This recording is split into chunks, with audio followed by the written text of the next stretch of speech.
Ďakujem, pán profesor. Nahrali ste mi, budeme budovať tým SMR v budúcnosti. Mladí ľudia z MG SNUS, buďte pripravení.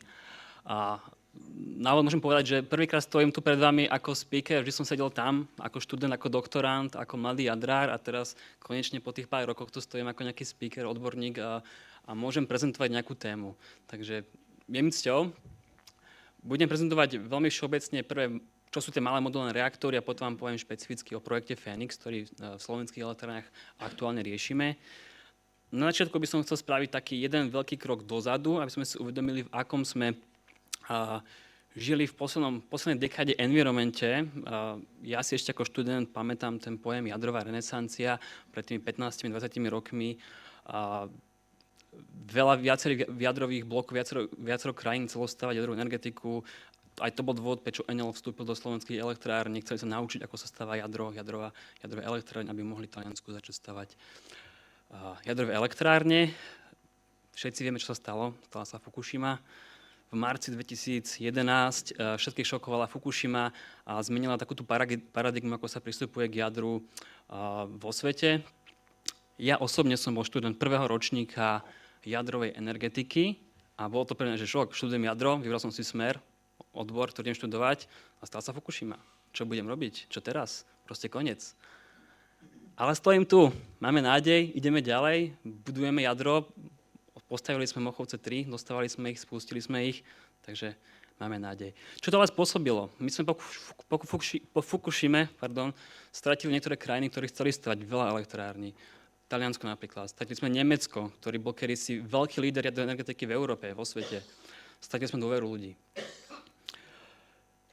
Poslednú dekádu môžete vidieť 3 exempláre projektov v Európskej únii, ktoré sa stavali 3-krát dlhšie a stali 3-krát viac. Nielen Mochovce, tie sú možno najrýchlejšie postavené z týchto reaktorov, ale samozrejme Olkiluoto a Flamanville, proste ono to spôsobilo nejakú traumu v tej krajine, alebo respektíve v tom povedomí ľudí. Nevieme stavať elektrárne, to je strašne drahé, to strašne dlho to trvá. A práve preto budem potom hovoriť o tých malých modulárnych reaktoroch, ktoré prinášajú nejaké riešenia, ktoré veľké jadrové elektrárne a hlavne tá minulosť, je to tam. Ak chceme stavať nové jadro, aj ak bude firma JES stavať vlastne nový blok v Bohuniciach, tieto 3 veci musia dodržať. Musia ho postaviť v budžete, postaviť ho samozrejme za definovaný čas a bezpečne a kvalitne. Tam myslím, nevidím problém, aj Mochovce stavíme bezpečne a kvalitne, on to trvá dlho a je to drahé. Malé modulárne reaktory. Jednoduchý slajd. Prečo sú malé? Bavíme sa o výkonoch do 300, niektoré modely majú okolo 400 MW. Mohli by ste povedať, že aj VVER 440 sú malé reaktory. Áno, sú. Ale momentálne na trhu nie sú vlastne reaktory v tejto výkonnej hladine. Všetky reaktory, ktoré sú komerčne dostupné, sú reaktory na 1000 MW. Slovo modularita je práve to najdôležitejšie slovo, ktoré prichádza s touto celou tematikou SMR. V podstate celá myšlienka za tým, aby sme sa týchto hlavných problémov, keď sa nedodržiaval budget a stavali sa elektrárne 10, 15, 20 rokov, zbavili. V podstate sériová a štandardizovaná výroba má urobiť to, že dokážeme tú elektrárne postaviť relatívne rýchlo. Tie moduly vieme postaviť ako pucle a tú elektrárne postaviť za relatívne krátku dobu, respektíve za dobu, ktorú definujeme na začiatku a dodržíme ju. Sľubujeme si o to zvýšenie kvality komponentov, urýchlenie výstavby a samozrejme, čo zaujíma všetkých, zníženie stavebných a finančných rizík, lebo ak chceme stavať jadro, potrebujeme nájsť financovanie, potrebujeme nájsť niekoho, kto povie, áno, môžete stavať. A reaktory. Tu sa o tom nemusíme baviť v tejto komunite, sú to stále jadrové reaktory, štepné reaktory, hlavne teda tepelné reaktory, ale sú tam aj reaktory 4. generácie ako rýchle reaktory. Všetky SMR sú reaktory 3. plus generácie, aplikujú všetky skúsenosti a veci, ktoré už prinášajú veľké reaktory, pasívne systémy, minimalizujú integráciu rôznych komponentov do tej tlakovej nádoby a podobne. Preto môžu byť malé. Výhod SMR, tých potenciálnych výhod SMR, ktoré by sme radi videli, na ktoré my dúfame, že budú aplikované, je relatívne veľa. Ja to len rýchlo prebehnem. Samozrejme, modularita a štandardizácia, to je to, na čo sa všetci spoliehajú, ale samozrejme aj investičná náročnosť. Síce stavíme menšiu elektráreň, ale ľahšie nájdete banku, ktorá vám dá úver na 1 až 2 miliardy, ako s tým, že príjete na 7 miliard. Takže aj tá náročnosť nájsť investora bude, veríme, že jednoduchšia. Umiestnenie, malý modulárny reaktor vieme postaviť, dúfame, na viacerých sajtoch, na viacerých lokalitách. To je celá paradigma aj vlastne projektom na SMR. Chceme dekarbonizovať lokality, kde boli napríklad uholné elektrárne. Takže potenciál postaviť na mieste uholnej elektrárne malý reaktor je taký ten hlavný driver väčšiny projektov SMR. Rozmery, je to menší, vieme s tým viac pracovať. Aj ten menší výkon má výhody. Nemusíme, v niektorých energetikách nechceme stavať 1000 plus megawattové zdroje. Potrebujeme tam malé zdroje, blízko spotreby. Pri priemysloch, ktoré majú tú danú spotrebu, potrebujú 500, 400, 300 megawattov. Môže to byť pre nich riešenie potenciálne. Samozrejme, ďalšie výhody sú vlastne rovnaké ako jadrových elektrární všeobecne. O tom sa nemusíme viac baviť. Ale čo je dôležitejšie ako výhody, sú veľké výzvy. Malé modulárne reaktory, povieme si to neskôr, ešte v podstate neexistujú v nejakom fungujúcom modeli vo svete. A možno prvý bod je najdôležitejší. Najťažšie je postaviť prvý reaktor svojho druhu. First of a kind. My na Slovensku nechceme byť krajina, ktorá bude stavať first of a kind, chceme byť tí followery, tí následníci, chceme stavať ďalšie reaktory, next of a kind. A preto vám neskôr ukážem, ako k tomu pristupujeme. Samozrejme obchodný potenciál. Firma, ktorá chce stavať SMR, nejaký vendor, ako to Westinghouse, čo má malý modulárny reaktor, chce mať nejaký pipeline tých projektov. Nechce stavať jedno SMR niekde. To sa mu neoplatí nikdy. Chce mať pipeline 10-15 projektov, a potom sa mu to finančne vyplatí. Potom aj vlastne zákazníkom sa to vyplatí postaviť, lebo tá elektrárne vtedy získa úsporu z rozsahu a bude lacnejšia. Dodávateľský reťazec, to je veľmi diskutovaná téma aktuálne. Ak chceme stavať SMR tak, ako chceme, rýchlo, efektívne, tak musíme vybudovať celý priemysel za tým. Výrobné haly, ktoré budú vyrábať tie moduly, tie tlakové nádoby v sériových množstvách, kvalitne. To je taký Airbus. Ako viacero krajín zahrňa dodavateľský reťazec a stavajú nejaké lietadlá. Samozrejme sú to nejaké regulačné výzvy, licencovať SMR, je to vlastne nový druh elektrárny. Je to výzva, pracujeme na nej, ekonomika projektu, veľká výzva, všeobecne pri všetkých jadrových projektoch bude ekonomika, najväčšia výzva pripraviť tú ekonomiku, aby dávala zmysel a know-how. Know-how, to je možno to, čo profesor Stugeň hovoril. Potrebujeme vybudovať know-how, preto potrebujeme držať know-how v krajine, dostávame Mochovce 3-4, kam pôjdu tí ľudia. Mali by sme budovať jadrovú energiu aj preto to. Je to taká... som zamotal. Krajina, ktorá má jadrovú energetiku, je, povedzme si na rovinu, ukazovať niečo, že sme schopní to postaviť, prevádzkovať, takú technológiu. Technológií SMR, je to teraz taká veľmi sexy téma, je strašne veľa. Strašne veľa rôznych iniciatív, vedeckých laboratórií má svoju technológiu SMR, tých dodavateľov, alebo tých dizajnov je okolo 90, viac ako 90. A je jasné, že všetci nebudú životoschopní. Úplne reálne, ak budú životoschopní 3 až 4 dodavateľe v budúcnosti, to bude stačiť pre ten svet, ktorý chce stavať SMR. SMR sú už prevádzke, teoreticky v Číne a v Rusku, a som deklarujú, že to je SMR. Áno, sú to modulárne reaktory, ale zatiaľ neprejavujú tú výhodu, že stavajú veľa reaktorov, nemajú ten pipeline, takže tie reaktory sú drahé, vedia to postaviť, ale to, že nemajú tých zákazníkov a ten pipeline vlastne neplní tú paradigmu, ktorú by SMR mali plniť. Západný svet je pozadu, v západnom svete, čo vlastne Európa, Amerika, Kanada, Japonsko, Južná Korea, není žiaden SMR. A tam sme trocha zaspali a viaceré krajiny už niečo robia. A je to otázka, kto bude prvý. Lebo žiadny SMR v západnom svete nie je v prevádzke.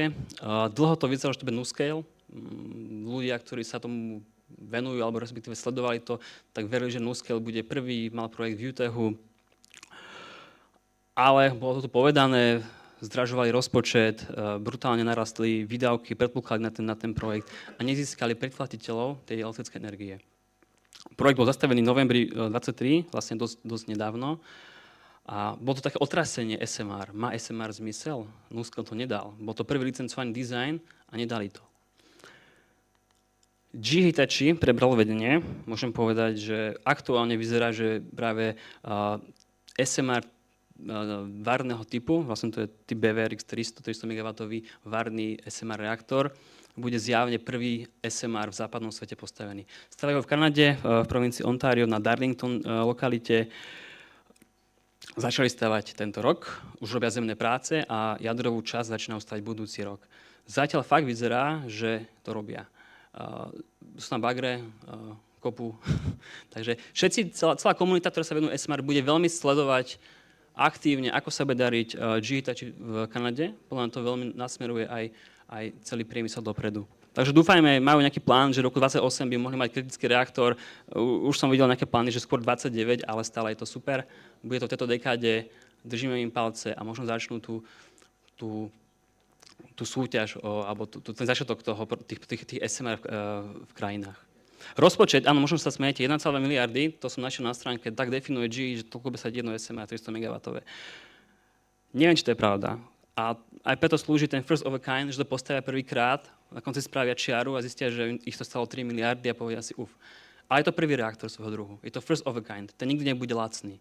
Takže ich plán, ja si myslím, že keby tie SMR fakt vedeli stavať, keby ich stavali 10 za sebou za 1,2 miliardy v terajších peniazoch, tak je to financovateľné, je to porovnateľné. A tá cena elektrickej energie bude porovnateľná s veľkými zdrojmi alebo dokonca aj s obnoviteľnými. Veľa krajín spúšťa program alebo nejakú iniciatívu ohľadne SMR. V Európe toho je tiež veľa. Aj krajiny, ktoré nemajú jadrovú energetiku, tak chcú vstúpiť do toho lukratívneho klubu jadrových krajín práve skrz SMR. Napríklad Estónsko. Estónsko je malá krajina, im sa neoplatí stavať veľký reaktor. Uvažujú, že budú stavať práve SMR. Ekonomika SMR je samostatná téma. Ako som povedal, ak postavíte jeden reaktor SMR nejakého typu, bude asi drahý a budú ho stavať možno aj dlhšie. Práve ten úspora z rozsahu, tá modularita, aby mala ten daný vendor, ten dodávateľ 10-15 projektov za sebou, urobí to, že tá elektrárne bude minimálne cenovo rovnaká ako veľký jadrový zdroj, alebo aj menej. Preto budeme úspešní, ak v týchto krokoch ak budú tie vendory, teda dodávateľia tých iných dizajnov budú úspešní. Modulárny dizajn, musí to byť štandardizácia, vytvorenie tých fabrik, toho supply chain, toho dodávateľského reťazca a samozrejme dôvera trhu a financovanie. Čo je taká novinka, to aj hovoril pán predo mňou z JESu, kedy si bolo divné, alebo v Európskej únii nebolo slovo jadro moc vítané, na úrovni Európskej komisie, nikto nehovoril o jadrovej energetike, všetci presadzovali obnoviteľné zdroje a podobne. Momentálne Európska komisia na najvyššej úrovni, aká existuje v Európskej únii, vytvára tzv. SMR Industry Alliance, priemyselná aliancia pre SMR. Nás to reálne veľmi promujú. Bude to aliancia, ktorá vlastne chce podporiť vývoj SMR v Európe a ich nasadenie v Európe. Z rôznych hľadisk. Sú tam technické, projektové, pracovné skupiny. Projektové znamená, že nejaká krajina má projekt, pomôžeme vám. Chcete mať nejaký technický problém ohľadne SMR, chcete robiť nejakú štúdiu, pomôžeme vám. My ako Slovenské elektrárne samozrejme vstupujeme do tejto priemyselnej aliancie a chceme byť aktívny člen. Takže veríme, že aj táto inštitúcia alebo platforma na úrovni Európskej únie pomôže rozvoju tejto tematiky v celej Európskej únii. A budeme tú dôveru, budeme musieť sa rozprávať s ľuďmi, že chceme stavať jadrovú elektrárne na východe Slovenska. Čo si to myslíte? Bude to náročné, sme na začiatku, ale cítime, že už je to aj, že tá podpora už nie je len že v jadrových krajinách, je na celej Európskej únii. Projekt Phoenix. Teraz už prejdem všeobecne od SMR, projekt, ktorý riešime v slovenských elektrárniach. Venujeme sa SMR. A prvým krokom je projekt Phoenix. Vlastne minulý rok sme vyhrali do 17 krajín, vybral americký Department of State 3 krajiny, ktorým zafinancujú štúdiu realizovateľnosti. Jedným z nich je Slovensko, potom tam je Česká republika a Poľsko. Nazvali to projekt Phoenix, ako niekto vstáva z popola. Hej, môžeme nazvať, že jadrová energetika vstáva z popola, aj vďaka SMR. Čo nás motivovalo vstúpiť do súťaže a ísť riešiť štúdiu realizovateľnosti, samozrejme vidíme, sme najväčší výrobca elektrickej energie na Slovensku, jediný prevádzkovateľ jadrových elektrární a máme nejaké budúce plány, boli tu prezentované pred chvíľkou kolegom. Bude tu zmena energetického sektora, očakávame zvýšenú spotrebu elektrickej energie v zmysle dekarbonizácie samozrejme, lebo ak chceme dekarbonizovať, plniť naše ciele, musíme elektrifikovať. Dekarbonizácia rovná sa elektrifikácia. Takže budeme potrebovať v budúcnosti o 15, 20, 30 rokov viac elektrické energie, ako máme teraz v dispozícii. Redukcie emisí, to už bolo povedané, máme nejaké ciele ako krajina, ako Európska únia. Sú aké sú, môžeme si my súhlasiť, nesúhlasiť, ale si myslím, že ako priemyselný líder vo svete, Európska únia a Amerika, mohli by sme to robiť lepšie, poďme to splniť, musíme robiť nejaké kroky nad. Know-how, už to bolo viackrát spomínané, musíme to know-how nielen budovať, ale udržiavať. Toto je len inými slovami, v podstate, čo som povedal, máme tu nejaké výzvy, ktoré ako Slovenské elektrárne vidíme v zmysle nárastu spotreby, nedostatku výroby bezemisnej elektrickej energie, zvyšovanie podielu nestabilných zdrojov, potom musíme pokrývať aj ten base load v energetickom mixe Slovenskej republiky. A samozrejme, my ako Slovenská elektrárne sme si povedali, že nechceme stať veľký jadrový zdroj. Sme relatívne malá krajina s malým gridom a nám dáva najväčší zmysel stavať tie malé modulárne reaktory. Ustabilizovať veľký zdroj, 1200 MW, musíte k tomu vybudovať veľa flexibility, možno prečerpávačku a podobne. My vidíme jediné riešenie, ako budovať ďalej jadrovú energetiku za horizont našich prevádzkovaných blokov, je práve budovať SMR. Do tohto projektu sme vstúpili s partnermi, ktorými si pracovali ten projektový plán alebo tú prihlášku. Samozrejme US Steel, ktorý je jedna z lokalít, Ministerstvo hospodárstva, SEPS, STUčka, s profesorom spolupracujeme intenzívne, VUE a UED samozrejme. Pracujeme s UED od začiatku, rozprávame sa s nimi, nenecháme ich mimo témy a sú veľmi nápomocní. Neboja sa ísť napríklad do analýzy reaktorov 4. generácie. Hej, UED je s tým úplne OK. Asi už viete, v rámci štúdie realizovateľnosti posudzujeme naše dve jadrové lokality, kde sme akurát vyradili uholné elektrárne, Nováky, Vojany. Tie lokality, hľadáme pre nich ďalšie využitie, jednou z nich je SMR a samozrejme súkromný partner US Steel. US Steel chce, dúfame, že to aj sa mu aj podarí dekarbonizovať svoju výrobu, miesto používania koksu a spaľovania koksu, ktorý je vlastne najväčší emitent CO2 na Slovensku, by chceli elektrifikovať pece. Ideálny nápad je fakt postaviť si malú jadrovú elektrárnu vedľa US Steelu. Podľa US Steelu budú potrebovať okolo 500 MW a chcú elektrifikovať pece. Tam môžeme vidieť priestor na jedno SMR. Nemusí byť hneď vedľa Košic, úplne hej, za rohom, za Luníkom, ale dáva to pre nich zmysel, pre US Steel.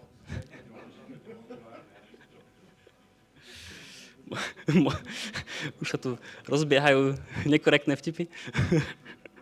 Ako rýchlo rozobrať modulárny reaktor. V krátkosti obsah štúdie realizovateľnosti, ktorý v rámci projektu Phoenix robia pre nás vlastne americkí konzultanti. Tak, posudzujeme lokality, do detailu posudzujeme lokality, či je tam vôbec možné mať jadrovú elektráreň. Samozrejme, Mochovce, Bohunice, tam to je jasné, ale ak sa bavíme o Vojanoch, o Novákoch a US Steelu, tak tam sa musíme oveľa hlbšie pozrieť, čo by to znamenalo tam postaviť malý jadrový zdroj. Posudzujeme technológie SMR, ktoré sú teraz v dispozícii.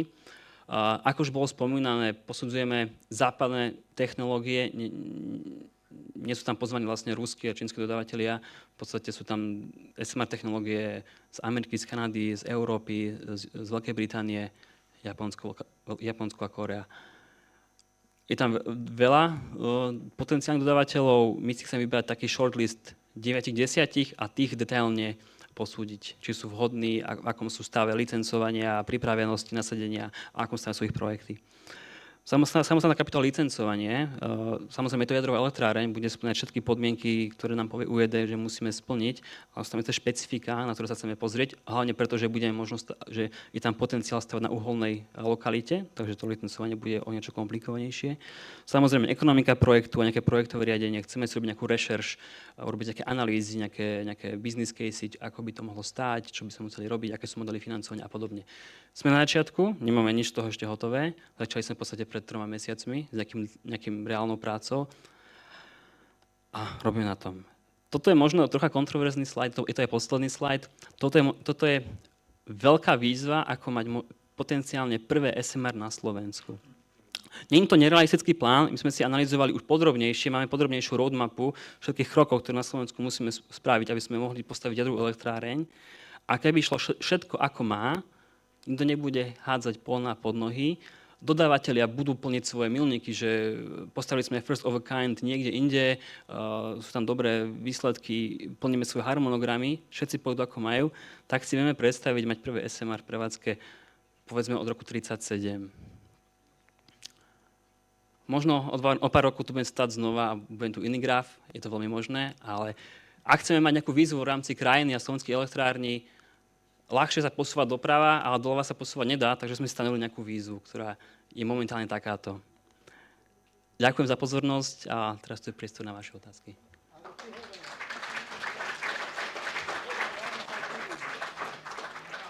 Otázku. Spomínali ste, že ste začali rokovať s UJD. Pokiaľ viem, tak filozofia UJD je nemenná už niekoľko rokov, že na Slovensku nebude nič prvé. Áno. Vždycky to musí byť ako niekde inde odskúšané. Čiže aj SMR môže na Slovensku byť postavené, až to niekde vo svete pobeží. Presne tak, UJD bolo veľmi jasné, first of a kind, tam prvý reaktor svojho druhu nebude na Slovensku, ale druhý môže. Takže ak sa podarí nejakému tomu dodávateľovi postaviť nejaké SMR niekde, už sú ochotní ísť do nejakého ďalších krokov, ktoré sa týka UJD. Tomáško, nech sa páči, Tomáš Mičeš. Ja by som chcel mať dve otázky. Prvá otázka je, v predchádzajúcej prezentácii viac menej bolo uvedené, že sú tu plány na veľké zdroje, teraz sú tu plány na menšie zdroje. Je v rámci tej analýzy, ktorú plánujete robiť, aj možno popísané, ako toto zladiť dokopy, možno na úrovni štátu, keďže štát zároveň má zastúpenie teoretické aj viesť, aj v elektrárniach, ako zladiť teda výstavbu aj väčších zdrojov, aj menších zdrojov, aby náhodou na konci nevzniklo toho, že budeme mať akože rozbehnuté veľa takých projektov, ktoré nemusia úspešne byť dokončené. Rozumiem. Má to viacero aspektov. V prvom rade my nepostavíme žiadne SMR, žiadnu jadrovú elektrárnu bez podpory štátu. Takže štát musí vedieť, čo chce stavať a kde chce stavať, musí mať nejakú víziu, nejaký plán, nejaký dlhodobý plán naozaj, ten energetický. Sú nejaké predikcie, že ako bude vstúpať spotreba elektrickej energie, takže ten priestor tu je možno aj pre obe firmy a samozrejme štát musí vedieť, čo chce. My sme v kontakte s ministerstvom hospodárstva, majú tam pracovnú skupinu, aj dokonca teraz tvoria väčší tím ohľadne jadrovej energetiky. Chcú vytvoriť národnú stratégiu SMR v rámci nejakej stratégie jadra, takže oni to majú v hlavách, pracujú na tom, dúfame, a chceme byť nápomocní. Takže musia spolupracovať tiež, a je to na nich z veľkej časti, samozrejme. Tomáš, ty si z Javisu, ale toto ti zodpovie tu na Lenka z Ministerstva hospodárstva, pretože Slovensko má jedinú šancu. To be smart. Sme príliš malí na to, aby sme si mohli robiť chyby, čiže naozaj to musí byť súhra. Hospodárstvo, slovenské elektrárne, Yes, Marcel, Javis, ty. Takže Alenka, nech sa páči. Ja len doplním v podstate akože aj v rámci tých predchádzajúcich prezentácií bolo hovorené, že vlastne aj národný energetický plán, to aj respektíve, že je niekoľko scenárov. Podľa toho, ako budú naplnené tie vstupy, či bude voči, lebo plány ekonomiky sú, ale samozrejme, ako sa naplnia, tak ponúka dopyt. To znamená, že my musíme sledovať aj vývoj hľadiska rozvoja hospodárstva, čo všetko sa z toho naplní, aby sme tu mali nejakú budúcu spotrebu. A k tomu budeme nastavovať potom spotrebu a vlastne aj ten inštalovaný výkon. Takže je to brané do úvahy, vlastne v NECPE, pretože je urobených niekoľko alternatív vývoja v závislosti od toho, čo všetko sa v rámci hospodárstva naplní. Tak len toľko. Dobre, Tomáš, no ešte ale jednu otázku, nech sa páči. Druhá otázka bola viac teda smerovaná na to, čo robíme my, lebo keď je v hre viacero typov SMR-iek, tak niektoré tie typy SMR-iek teoreticky môžu mať za následok vznik nových typov odpadov, s ktorými nemáme skúsenosti a nemáme na to vybudovanú infraštruktúru. Či takéto niečo bude tiež súčasťou analýzy a teda ako hlboko sa pôjde do tejto analýzy, že či až pôjde, že treba vybudovať nové zariadenia na spracovanie takýchto špecifických odpadov alebo... Jednou z kapitol štúdie realizovateľnosti je aj decommissioning a waste management. Zatiaľ vieme, že tie kapitoly musíme spracovať. Ako ich spracujeme, zatiaľ nevieme. Nepovedal som, že štúdia realizovateľnosti má byť hotová do mája 25. Vlastne takto o rok cca bude hotová štúdia a začali sme. A áno, chceme tam analyzovať aj, ako som povedal, nejaké spracovanie odpadov, respektíve tvorbu odpadov z daných nejakých technológií a aj nejaký potenciálny decommissioning, vyraďovanie. Tomáš, ja ti Ale dobrá otázka. odpovedať ešte, pretože Asi väčšina z vás pozná Vlada Michala z agentúry pre atomovú energiu, ktorý je zodpovedný za decommissioning. Vytvoril nejakú pracovnú skupinu, nejakou zhodou náhoda, protekcia a to, že sme kamaráti, som sa tam dostal a riešime vlastne vyraďovanie malých modulárnych reaktorov, ktorý by mal byť niekedy koncom roka vydaný agentúrou pre atomovú energiu. A naozaj sú tam rozobrané špecifika odpadov z malých modulárnych reaktorov. Ale tá najväčšia výzva je, modulárika sa využije na odvoz použitého primárneho modulu do krajiny pôvodu. Ak by to bolo možné. No samozrejme, že všetci ľudia z úradu jadrového dozoru povedia, transport veľkého primárneho modulu neaktívneho je úplne iné, ako keď je to aktívny naspäť, zabudnú. Ale ak by sa to dalo, tak tá krajina, ktorá si chce len užiť tej energie, trošku sa s ňou potešiť, hej, a potom po použití berte si preč. To je motivácia. Kedy by sa to predávalo? Tak poďme rozmýšľať, či aj toto by nebolo jedno z riešení, ak je to trošku, ale ja som naivný. Mne sa táto myšlienka páči, ale realizovateľnosť je veľmi ťažká, ale znova ešte sa vrátim k Javisu. Uvedomili ste si, že Javis je úžasná firma na to, aby stavala a prevádzkovala malé modulárne reaktory? Pretože oni vyjadria jednotku do roku možno 2029, keď si budú šetriť robotu. Možno aj tú A1 vyradia do roku 2035, keď si budú šetriť robotu. Ale teraz im Slávo povedal, zabudnite na V2, tu vás dáme po 80 rokoch. Čo my budeme robiť 30 rokov, hej? Ale štát strašne potrebuje tých 800 inžinierov schopných robiť decommissioning. Ich musíme nejak zachovať, uchovať. Tak nech sa venujú malým modulárnym reaktorom. Skvelé. Majú lokalitu, sú tam, vlastnia čas sú, musia spolupracovať, so slovenskými elektrárnymi sa dohodnú, pretože slovenské elektrárne sú hlavne prevádzkári. Čiže naozaj tu musíme nájsť nejaký modus vivendi, ktorý by všetkých uspokojil a zároveň mal byť nejako sustainable, aby som rozprával peknú pamäť. Dobre, ešte otázky na... No Jožko, nech sa páči. Organizačne, ako je to zabezpečené na slovenských elektrárniach? Alebo to riešite vy sám? Vás to baví? Baví ma to. Úprimne, full-time pozícia 1. Ale je proste plán vytvoriť tým. Taká inšpirácia je ČES. ČES je, tak povedzme, ČES je nejaké 2 roky pred nami, ohľadne SMR. Momentálne majú nejaký tým rozvoja SMR, posledný tým, ktorý sa venujú SMR, okolo 30-40 členov. 2 roky pred nami sú. Takže my, ako prídu nejaké ďalšie výzvy, milníky, práca, tak verím, že budeme môcť budovať tým, teda dúfam, že to bude aj podporené hore a budeme pokračovať v tom projektu, ale taká výzva. Ak to bude mať zmysel, ak tá štúdia povie, že super, stavajme SMR, musíme vytvoriť veľký tým. Ten projekt Phoenix je zameraný na určitý typ tých SMR, alebo všetky pokrýva? Nie, všetky. Je to technologicky neutrálna štúdia, len sa nevenujeme čínskym a ruským dodávateľom. Takže rýchla otázka ešte Táňa. Ja len takú kacírskú otázku. Ešte vôbec sme nehovorili o národnom havarijnom pláne, alebo vôbec o havarijnom plánovaní. Ani dnes, ani teraz. Takže taká... Naplánujeme. No, neviem. Takže toto je otázka. Ideme k veľkým peniazom, Zuzana, nech sa páči. V súvislosti s tým a ujede, že či sa pripravuje nejaká zmena legislatívy, to bude týkať jadrovej zodpovednosti voči obyvateľstvu a podobne. Sme na začiatku a chceme ísť pomaly ruka v ruka s všetkými týmito vecami, ako budú prichádzať. Čo viem, tak sa pripravuje novela atomového zákona. Je tam nejaká snaha obchať SMR ako normálny výraz malé modulárne reaktory a nejako to pozmeniť. Budeme súčasťou možno nejakého pripomienkovania a veríme, že to bude dobré k veci. Hej. Chceme byť aktívni a snažiť sa to aj vylepšiť a robiť dobre. Dobre.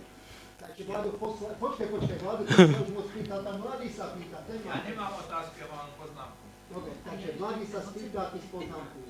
Ja by som sa raz pýtal, že či má naša krajina ako nejakú perspektívu mať troška viacej priestorov na tieto malé modulárne reaktory, teda okrem Bojanov, Novákov a Košíc, či sú ešte nejaké vytipované iné lokality, lebo 300 MW je ako nie ani málo, ani nie veľa výkon, ale či by sme mali možno aj v perspektíve nejaké desiatky. To je perfektná otázka.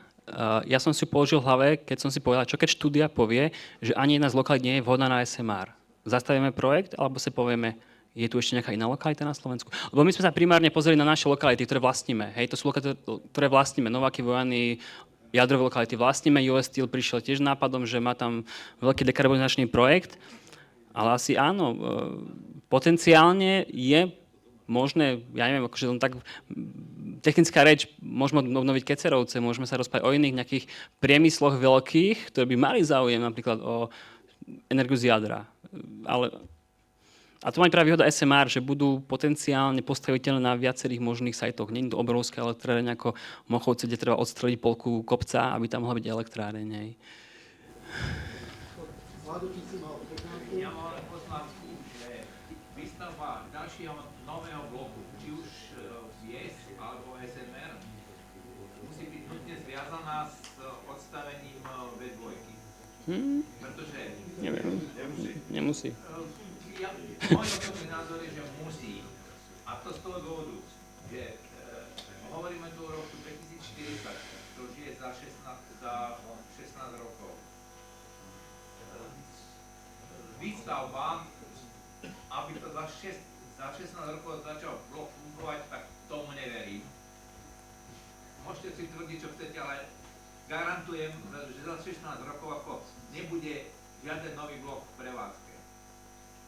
A takisto ako hovorili slovenské elektrárne, že chcú natiahnuť životnosť V2 na 80 rokov, tak tomu tiež neverím. Tých 60 rokov, keď pôjde, možno ešte kúsok ako po 60, ale ako na 80 rokov neverím. Takže ono to vychádza tak, že akože budeme musieť odstaviť V2 a potom skutočne potrebujeme, aby miesto tej V2 nabehol nový blok. A toto bude nutne takto prepojené. Maťo, do týmu a máte to. Dobre, posledná otázka, nech sa páči. Možno skôr takú poznámku a týka sa toho, čo hovorili Tilo Badokačia. Že máme tu už ako keby dve premenné. Doteraz sme mali len odhad nejaký rastu spotreby elektrickej energie, ale teraz máme už ďalšiu premenu na strane zdrojov. Koľko tie zdroje pôjdu? 40, 50, 60 a to už je pomerne dosť veľa premenných a dosť veľa neistoty na to, aby sme robili, ja si myslím, strategické rozhodnutia na desiatky rokov. Ten jadrový priemysel si bude musieť zvyknúť na to, že musí stavať tie elektrárne v reálnom čase. Určite. Hej? To reálny čas je podľa mňa do 10 rokov, hej? Lebo to sú 10 rokov je obdobie, na ktoré dostáva jadrové zariadenie od úradu jadrového dozoru ďalšie povolenie na prevádzku, po periodickom hodnotení bezpečnosti a na základe ktorého sa ono rozhoduje, ten majiteľ, že či je ochotný investovať na ďalších 10 rokov a podniknúť príslušné investície, aby mohol ísť ďalej. A keď sa rozhodne, že nie, tak zrazu máme potrebu, že musíme hľadať alebo stavať novú jadrovú elektrárnu. Ja tu vidím aj niekoľko ekonómov v sále, takže vy prepáčte, keď použijem ten ekonomický výraz payback. Bežná investícia, ktorá sa nevráti do 5 rokov, je zlá investícia. To nech robí niekto iný. Ja svoje peniaze chcem aj vidieť zužitkované. Keď sa ide do jadrovej energetiky, tak sa hovorí 10 až 15 rokov budem investovať peniaze, ale do tých 15 rokov, keď ich nemám späť, tak to investuje niekto iný, nie ja. Takže tá jadrová energetika, ako tu povedal kolega, naozaj si bude musieť zvyknúť na ďalekú väčšiu operatívnosť, garancie a podobné veci, lebo keď Zuzana má požičať niekomu peniaze, alebo keď poisťovací pool má ručiť finančne za nejaké škody, tak oni potrebujú konkrétne veci, to konkrétne peniaze, tam sú dozorné rady, tam sú investori, tam sú bankové nejaké plány, ktoré sa nedajú naťahovať, pretože úrad jadrového dozoru si vypýta ďalšieho pol roka na posudzovanie. Zabudnite, to nebude. Takže tá jadrová energetika, ja viem, že my o nej až tak nerozhodujeme tu na tejto sále a ešte z pozície malého Slovenska. Ale keď to takto pôjde, ako to išlo, však nepočuli ste Marcela, ktorý spomenul prvých 15 rokov od roku 2009, v podstate doteraz, a čo sa stalo? Papieriky sa poprekladali, ale minuli sa milión. A teraz má ďalších 15 rokov, ak to dobre pôjde, tak ten nový jadrový zdroj možno príde. 30 rokov, to myslíme vážne? Do toho tí mladí nepôjdu. Takže musíme naozaj to trošku zreálniť a Stanko sa o to postarať. Ďakujem. Pretože Snažím sa. Jeden Stano vyváži 30 českých odborníkov. Fú. Dobre. Ja mám len jednu krátku otázku na Stana. Áno, pán profesor, docent. Vymenovaného repertoáru z tých reaktorov, ktoré prichádzajú do úvahy, som nepočul jeden malý modulárny reaktor, ktorý sa stavia v Južnej Amerike. Karen. Áno, viem o tom. Ten tam je vyradený zámerne alebo opomenutý? Nedal som ho do tej prezentácie? Myslím, že tam bol, ale ja som ho nespomenul slovne. On tam bol, že kde sú, stávajú sa... Bol na mape Karem 27, Je tam. Argentína. Sú vo výstavbe, hej. 4 SMR sú vo výstavbe, Rusko, Čína, Argentína. Ako, vieme, že sa stavia. Je to taký... Stavia sa. Áno, je to tam. Ja som ho nespomenul slovne, hej, som to preskočil.